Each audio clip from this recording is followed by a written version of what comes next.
Mic घे ना, वर इथं आहे ना माईक. Cordless mic.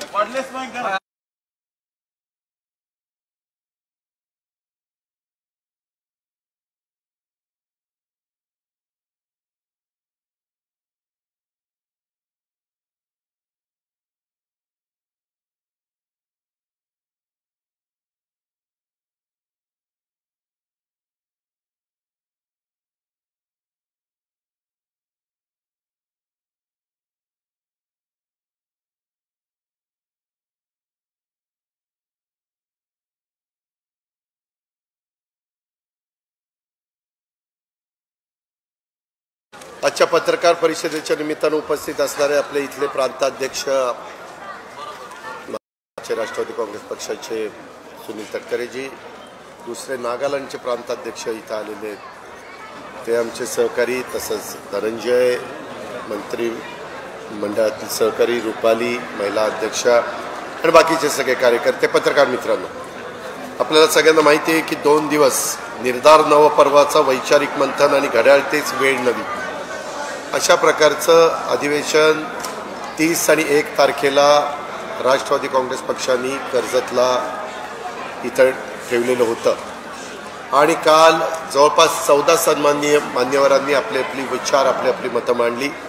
काही जण राजकीय क्षेत्राशी संबंधित आमच्या पक्षाचे नव्हते, परंतु एक वेगळ्या पत्रकारितेमध्ये वेगळ्या क्षेत्रामध्ये मीडियाच्या क्षेत्रामध्ये त्यांचं काम आहे आणि त्याच्यावर त्यांना पण आम्ही काही विषय दिलेले होते. त्यांनी पण त्यांची भूमिका त्या शिबिराच्या निमित्तानं आम्ही 36 जिल्ह्यातून ज्या कार्यकर्त्यांना पदाधिकाऱ्यांना बोलवलेलं होतं आणि मुंबई शहरातनं त्या सगळ्यांना त्यांनी त्या ठिकाणी मार्गदर्शन केलं.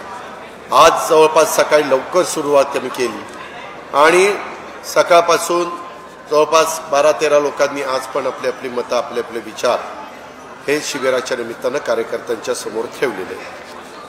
साधारण आपल्याला सगळ्यांना माहिती आहे, मी ही सगळी जबाबदारी जी घेतली ती जबाबदारी घेतल्यानंतर आम्ही मंत्रिमंडळामध्ये गेलो. मला राष्ट्रीय अध्यक्ष त्याच्या आधी करण्यात आलं. 30 तारखेला ती मीटिंग झालेली होती आणि त्याच्यातून राष्ट्रवादी काँग्रेस पक्ष अजित मजबूत व्हावा. आता नागालँडला पण 7 आमचे आमदार निवडून आलेले आहेत, ते पण 7च्या 7 आम्हा लोकांच्या बरोबर आहेत. तिथले प्रांताध्यक्ष काल आम्ही इथं कार्यकारिणी वर्किंग कमिटी घेतलेली होती, त्याला पण आमचे केरळ आणि सगळे ईशान्य भारतातनं किंवा आमच्या दिल्लीतून, नंतर उत्तर प्रदेशमधनं, बिहारमधनं असे सगळे मान्यवर जे मेंबर आहेत ते सगळे आलेले होते आणि ती पण आमची रात्री उशिरा कार्यकारिणी वर्किंग कमिटी आम्ही केलेली आहे. साधारण आज मी माझ्या पक्षाच्या पदाधिकाऱ्यांनी, सेल प्रमुखांनी काय भूमिका घेतली पाहिजे, 2 दिवसाच्या शिबिरामध्ये काही जुने पण दाखले आणि काय घडलंय ते पण सांगण्याचा प्रयत्न सुनील तटकरेंनी प्रांताध्यक्षांच्या निमित्तानं प्रास्ताविकात केला. प्रफुल्लभाई पटेलांनी पण, ते आमचे कार्याध्यक्ष आहेत, त्यांनी पण त्या वर्किंग प्रेसिडेंट आहेत, त्यांनी पण त्या ठिकाणी केला. मलाही थोडं बहुत नंतरचं 5 जुलैच्या नंतरचं जे काही घडलं ते सांगायचं होतं. मी महाराष्ट्राला या निमित्तानं सांगतो, मी कुणाचंही बदनामी करणारा माणूस नाही, कुणालाही कमी लेखणारा माणूस नाही, कुणालाही काहीतरी बोलून त्यांची समाजामध्ये काही प्रतारणा करण्याचा माझा कुठलाही उद्देश नाही. पण कुठेतरी आमच्या परिवारातल्या सगळ्या राष्ट्रवादी काँग्रेस पक्षाच्या सहकाऱ्यांना माहिती असलं पाहिजे म्हणून मी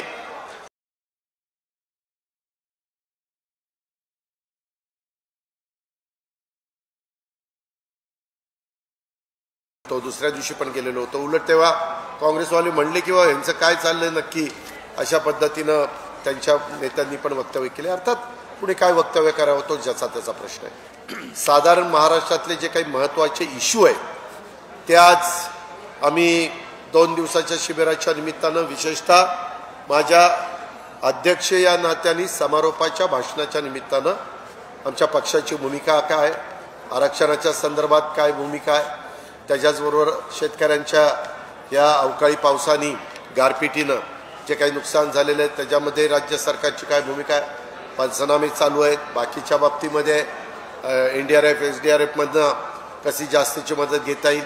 केंद्र सरकारची जी कमिटी असते अमित शहांच्या अध्यक्षतेखाली त्यांच्याकडेही आम्ही प्रस्ताव पाठवलेला आहे. त्या प्रकारचं तिथलं काम चालू आहे. इतर पण जे काही वेगवेगळ्या प्रकारचे प्रश्न आहेत, आता तुम्हाला सगळ्यांना माहिती आहे वेगवेगळे आंदोलन चालू आहेत. सकल मराठा समाजाचं आहे, त्याच्यामध्ये ओबीसी समाजाचं आहे, त्याच्यामध्ये धनगर समाजाचं आहे, त्याच्यामध्ये आदिवासी समाजाचं देखील मध्ये काही त्यांनी पण आंदोलनं केली. ह्या प्रकारची आंदोलनं चालू आहे. कुठं काही कुणाला काळे झेंडे दाखवणं, कुणाला काय करणं. वास्तविक प्रत्येकाला आपले संविधानाने बाबासाहेब आंबेडकरांनी जो अधिकार दिलेला आहे की आपलं आपलं मत मांडण्याचा, ते सगळं मत मांडता येतं. फक्त ती मतं मांडत असताना, भूमिका तिथं देत असताना वेगवेगळे मतमतांतर असू शकतं. पण कुठल्याही परिस्थितीमध्ये कुणाला तरी कमी लेखायचं, कुणाला तरी जे महाराष्ट्राची संस्कृती नाही आहे अशा प्रकारचे शब्द वापरायचे, हे काम सत्ताधारी पक्षांनी करू नये, विरोधी पक्षांनी करू नये, ज्यांचा राजकीय पक्षाशी संबंध नाही अशांनी पण कुणी करू नये, ही आमची त्याच्या पाठीमागची भावना आहे. आम्ही एकनाथराव शिंदे राज्याचे प्रमुख आहेत. त्यांच्या नेतृत्वाखाली हे महायुतीचं सरकार काम करत असताना आरक्षण देण्याच्या संदर्भात हीच भूमिका आहे. इतर मिळालेल्या आरक्षणाला कुठल्याही प्रकारचा धक्का न लागता आणि सुप्रीम कोर्टाने हायकोर्टाने वेळोवेळी दिलेले जे काही डायरेक्टिव्ज आहेत त्यालाही कुठंही अडचण न येऊन देता ते ह्या सगळ्यामध्ये कसं बसेल. मागं एकदा दोनदा, एकदा हायकोर्टात एकदा सुप्रीम कोर्टात नाकारलं गेलेलं आहे, तसं होऊ नये म्हणून जी काळजी घ्यायला पाहिजे. मागास आयोग असेल, त्यांचं काय, त्यांनी जो काय अभ्यास केला आहे तो काय आहे, त्याच्या संदर्भातले इतर काही मंडळी मान्यवर असतील, शिंदे समिती असेल, ह्या सगळ्याच्याच बाबीचा आणि जुनं रेकॉर्ड निजामशाहीच्या काळातलं रेकॉर्ड असेल किंवा ब्रिटिशांच्या काळातलं रेकॉर्ड असेल, ते पण सगळं तपासून कुणी जर वंचित राहिलेलं असेल तर त्यांना त्यापासून वंचित ठेवायचं नाही, अशा प्रकारची भूमिका ही आमची आहे. मी आज साधारण राष्ट्रवादी काँग्रेस पक्षाची जनगणना जातनिहाय करावी, कारण बरेच वेगवेगळे मतं येतात आणि नक्की कोण मागासलेलं आहे, संख्येने किती आहे, काय त्यांना मदत झाली पाहिजे, कशा प्रकारे झाली पाहिजे, त्या प्रत्येक घटकाचा विचार करताना कुणावर अन्याय होणार नाही तशा पद्धतीनं आमची पण भूमिका पक्षाची आहे. आणि सरकारमध्ये काम करत असताना सरकारमधला एक घटक म्हणून तिथली पण भूमिका आहे. तुम्हाला काय विचारायचं असेल तर विचार.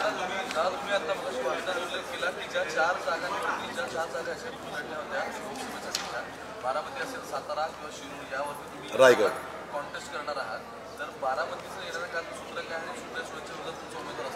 मी आता राष्ट्रवादी काँग्रेस पक्षाचे 4 ठिकाणी उमेदवार दिल्यावर बाकीचे कोण काय करणार आहेत त्याचं मी काय सांगू. एक मिनिट, मी पुन्हा तुम्हाला काही शब्द वापरला. मी राष्ट्रवादी काँग्रेस पक्षाचा आज अध्यक्ष म्हणून काम करतोय. 4 ठिकाणी राष्ट्रवादी काँग्रेस पक्षाचे उमेदवार दिलेच जातील आणि ते निवडून आणण्याच्या करता जीवाचं रान केलं जाईल.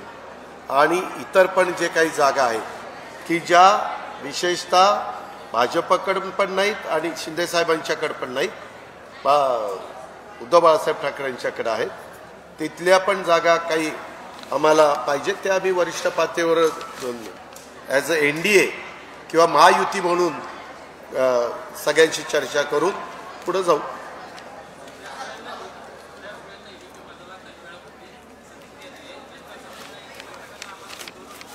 कुठल्या बैठकीमध्ये? अरे बाबा 12 लोक, आता मी काही इथं खरं खोटं करू असू. तुम्हाला माहिती आहे ना माझा स्वभाव कसा आहे. मी कधीच खोटं बोललेलं नाही आहे. आत्ता पण एक चुकलं की एका मिनिटात म्हणलं चूक झाली, शब्द मागे दुरुस्ती, त्या संदर्भात झाले. आता मी नावं सांगितली कोण कोण होतं. कशाला मी खोटं बोलेल, काय मला करायचंय.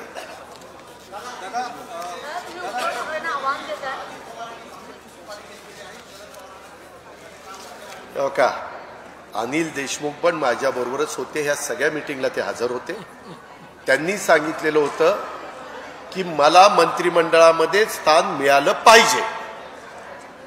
भाजपने सांगितलं की तुमच्या मंत्रिमंडळाची यादी ज्यावेळेस गेली तर ते म्हणले की आम्हाला मधी आम्ही यांच्याबद्दल सभागृहात आणि बरीच ॲलिगेशन केलेली आहे आणि लगेच मंत्रिमंडळात आम्ही त्यांना घेतोय तर आमच्या विश्वासार्हतेवर प्रश्न निर्माण होईल, त्याच्यामुळे त्यांना घेता येणार नाही. आता त्यांनी तसं सांगितल्यावर त्यांचं नाव कमी झालं. त्यांचं नाव कमी झालं की ते म्हणले मला मंत्री नाही तर मी तुमच्यावर नाही. हे स्पष्ट आहे, काळ्या दगडावरची पांढरी रेघ आहे.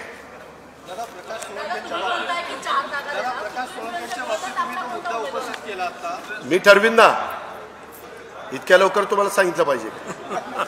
तो माझा अधिकार आहे ना, योग्य वेळेस सांगेन.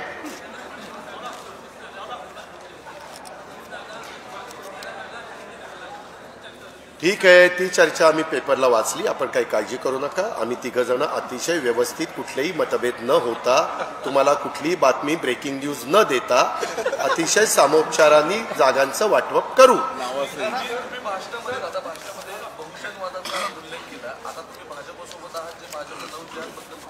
महाराष्ट्रात वेगवेगळ्या ठिकाणी राम मंदिराबद्दल बोलताय. माझं म्हणणं आहे की मंत्रिपद वाटप असेल किंवा तुमची कार्यपद्धती असेल, याला एक कॉमन मिनिमम प्रोग्राम असू शकतो, पण विचारधारेचा कॉमन मिनिमम प्रोग्राम कसं काय तुम्ही सांगड काढला? एक मिनिट, तुम्ही ती काळजी करू नका बाबांनो, तुम्ही अजिबात काळजी करू नका. मी मगाशी उदाहरण दिली. नितीश कुमार पण 2-2, 3-3 वेळेला त्यांच्यावर गेले की नाही, ममता बॅनर्जी गेले की नाही, मुफ्ती मोहम्मद गेले की, मुफ्ती महबूबा मुफ्ती गेल्या की नाही, फारुख अब्दुल्ला गेले की नाही, किती नावं घेऊ. त्याच्यामध्ये सगळे त्यांच्यावर गेलेले आहेत, परंतु तरी देखील आज सेक्युलर म्हणून ते त्या ठिकाणी भेटतात. आणि मागच्या वेळेस आम्हाला सगळ्यांना शिवसेनेबरोबर नेलं. शिवसेना कोण होती? तुम्ही पत्रकार मित्रांनो, तुम्हाला माहिती का हो, 2014ला आम्ही सगळेजण तिथं बसलो असताना बाहेर जाऊन वरिष्ठांना विचारून प्रफुल्ल पटेलनी बाहेरनं पाठिंबा जाहीर केलेला होता. तो कुणाला दिला होता? तो भाजप, भारतीय जनता पक्ष त्यांना दिलेला होता. त्यामुळे ते सरकार आलं. विश्वासदर्शक ठरावाला पण आम्ही भाग घेतला नाही.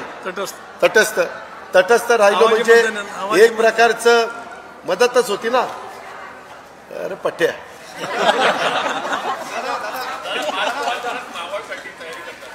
तुम्ही काही काळजी करू नका. कोण काय तयारी करतंय ते मी बघतो आणि मी अंतिम निर्णय घेतो. तो पक्ष म्हणून माझा अधिकार आहे, सांगायचा अधिकार सगळ्यांना. फायनल आम्ही करू. शरद पवार साहेबांनी राजीनामा दिल्यानंतर जितेंद्र आव्हाड आणि जयंत पाटील यांना घरी बोलून एक बैठक केला. मी अजिबात नाही, हे दादांत खोटं बोलतात. मी असं म्हणलं जितेंद्र आव्हाड आणि आनंदला बोलवलं. आनंदला, आनंद परांजपे आणि जयंत पाटील, कुठं नावात साम्यच नाही हो. म्हणजे नाही, एक आनंद परांजपे आणि जितेंद्रजींना बोलून तिथं जे सांगितलेलं होतं, मी नंतर जे आनंद माझ्याकडे आला, म्हणलं अरे आनंद तुम्ही तिथं का रे बसला? पहिलं तर असं ठरलेलं होतं, सगळं काही झालेलं होतं, मला सांगितलेलं होतं, आणि पुन्हा जाऊन तिथं घोषणा देतात. मग आम्ही काही घोषणा द्यायला कमी पडलो असतो का? कशा करता हे कारण नसताना, म्हणजे मी शब्द वापरला होता तेव्हा, कशा करता ही नौटंकी चालली असं. पण त्यांनी मला सांगितलं की आम्हाला दोघांना बोलवलेलं होतं, असं असं सांगितलेलं होतं. मला ते आवडत नाही. काय करा ना, जे काय असेल ते उथळ मात्याने करू ना. आम्हालाच सांगायचं होतं की बाबा मला राजीनामा, मी राजीनामा मागितला नाही, त्यांनी राजीनामा दिला. त्यावेळी तुम्ही देखील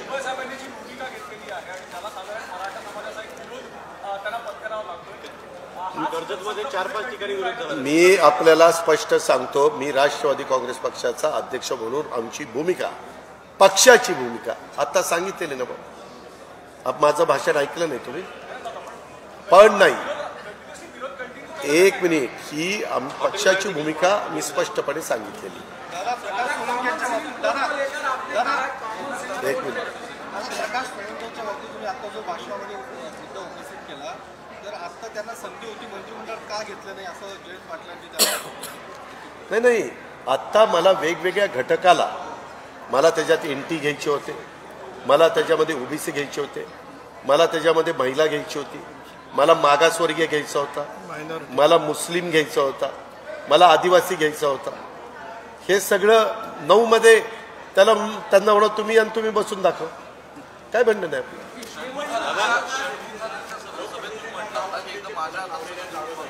काय षण्मुखांच्या सभेच्या जेव्हा भाषण झालं त्यावेळी तुम्ही असं म्हणालेलं होता की सगळं एकदा माझ्या हातात देऊन बघा.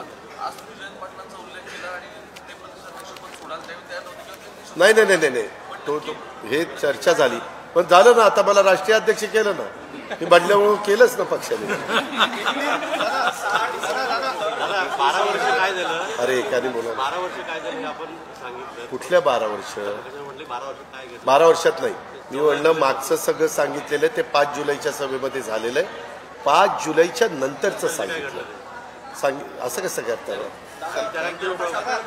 एकाने फुल माहिती जो खुलासा केला हा प्रकाश आंबेडकर म्हणतात 6 डिसेंबर नंतर देशामध्ये आणि महाराष्ट्रामध्ये जातीय दंगली होणार आहेत. काय याच्यावरती देशाचं मी सांगू शकत नाही कारण देशाची जबाबदारी अमित भाईंच्यावर आहे. कायदा सुव्यवस्थेची ती त्या ठिकाणी सांभाळायला खंबीर आहे. महाराष्ट्रामध्ये देवेंद्रजी मी आणि एकनाथराव आम्ही तिथं मुख्यमंत्री आणि 2 उपमुख्यमंत्री म्हणून काम करतो. अशा पद्धतीनं महाराष्ट्रामध्ये कुठलंही काही घडणार नाही याबद्दलची काळजी खबरदारी आम्ही घेऊ. दादा 31 डिसेंबर नंतर राज्याचं मुख्यमंत्री पद हे रिकामं होतंय आणि अजित पवार हे असं कोण म्हणलं? असं संजय राऊतांनी बाकीत केलं. दादांत खोटं आहे. एक मिनिट त्यांना विचारू द्या.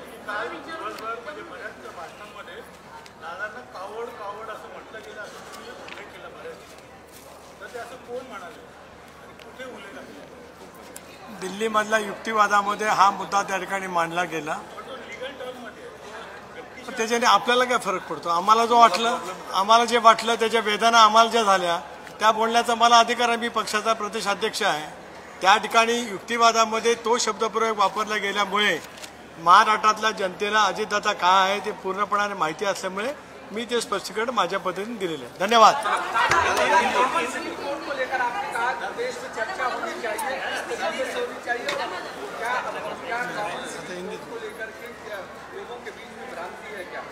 नहीं मुझे नहीं मालूम. मैंने एक इशू रखा है. अभी लोग सोचेंगे उनका कुछ ना कुछ उनका भी मन में कुछ ना कुछ होगा ना. हम एक सब्जेक्ट रखते हैं सामने कि इसके बारे में चर्चा होनी चाहिए. हमेशा कोई भी डिसीजन लेते वक्त उसकी चर्चा होनी चाहिए. उसका क्या क्या किसका किसका कहना है और फिर उसके बारे में आगे जाना चाहिए. हाँ आज नाही मागेच केलं.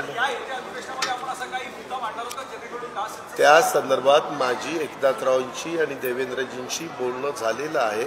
त्या संदर्भामध्ये आपण पण बघताय अनेक वेगवेगळे राजकीय पक्ष त्याच्याबद्दल आपली आपली भूमिका मांडतायत. शेवटी ज्याच्यात आमच्या तिघांचं एकमत होतं तो निर्णय फायनल होतो ना. मी पुढे जातो. तुम्ही झालं ना विचार आपण विचारून झालं त्यांना विचारलं तुम्ही इतके जण विचारताय. त्यांना विचारू द्या. हा तुम्ही विचारा. 57 लाख शेतकऱ्यांना मिळाले. आताच्या घडीला 57 लाख शेतकऱ्यांना मिळालेले आहेत. इतरांना जे मिळणं बाकी आहे ते त्याच्यात कमिटी आहे. जर त्या विमा कंपनीचं काही म्हणणं असेल तर ते पहिल्यांदा जिल्हा कृषी अधिकारी, त्याच्यानंतर वर मला वाटतं जिल्हाधिकारी, त्याच्यानंतर मग विभागीय आयुक्त, त्याच्यानंतर सचिव, असं ते वर ते येतं आणि तिथं आपण साधारण शेतकऱ्यांच्या बाजूनीच कसं त्याला न्याय देता येईल ही भूमिका घेतो. हिवाळी अधिवेशनामध्ये मराठा आरक्षण बिल आणणार आहे.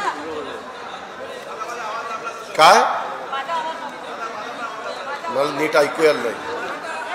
त्या संदर्भामध्ये मागास आयोगाचा अभ्यास चाललेला आहे. शिंदे समितीचा अहवाल मी मगाशी पण अतिशय स्पष्ट सांगितलं. 2 वेळेला अशाच पद्धतीने देऊन नंतर काढून घेतलं गेलं. अर्थात तो निर्णय देण्याचा अधिकार न्यायव्यवस्थेला 100% आहे. त्याच्यामुळं न्यायाच्या प्रक्रियेमध्ये बसणारं आरक्षण देण्याच्या दृष्टिकोनातनं आमचा सगळ्यांचं काम चालू आहे.